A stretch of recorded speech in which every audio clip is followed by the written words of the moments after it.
So the topic I want to explore today is how's your risk tolerance holding you back in property investing? So what is risk tolerance? Put it this way, if you already have a mortgage on your own home and you feel like taking on an additional bit of debt to buy another investment property is going to be difficult, or you're worried about the repayments, then you might have a low risk tolerance. The best way to overcome a low risk tolerance is to do the numbers, make sure you understand what your ingoings and outgoings are in your own situation, figure out how much the new property is going to cost you, and see if it's going to be a viable thing for you.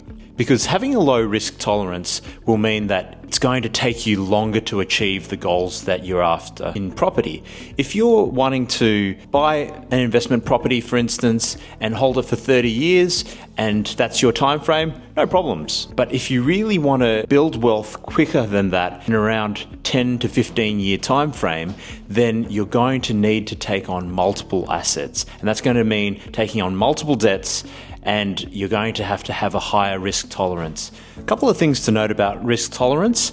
You can adjust your risk tolerance over time. What I find is a lot of my clients, once they've purchased and they realize, actually, you know what, it's not as much of a stretch as I thought it was going to be to hold my investment property.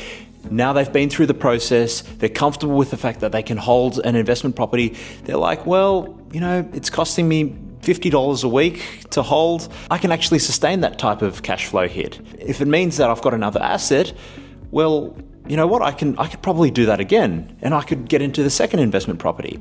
So your risk tolerance can be adjusted. The other way you are able to potentially feel a little bit more comfortable with taking on more investment properties and more debt is by having risk mitigations. So having your insurances in place, having a large cash buffer to be able to help you, when the rain comes and, you need to spend money for repairs or for personal purposes, you've got $50,000 in your offset account or $100,000 in your offset account, and that makes you feel a little bit better, and it makes you feel more comfortable in terms of taking on more property and more debt.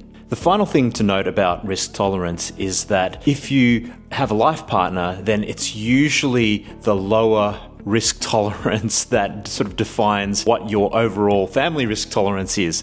So let's say my wife is a lot more risk averse than I am. I'm gung-ho, I just want to buy investment properties. She's almost going to win out and say she's not feeling comfortable with it.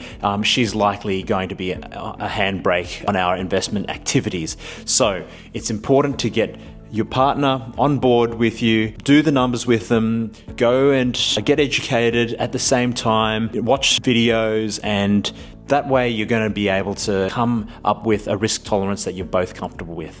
So I hope that was helpful. If you've got any questions, feel free to leave a comment, private message me. Otherwise, I'll see you in the next video.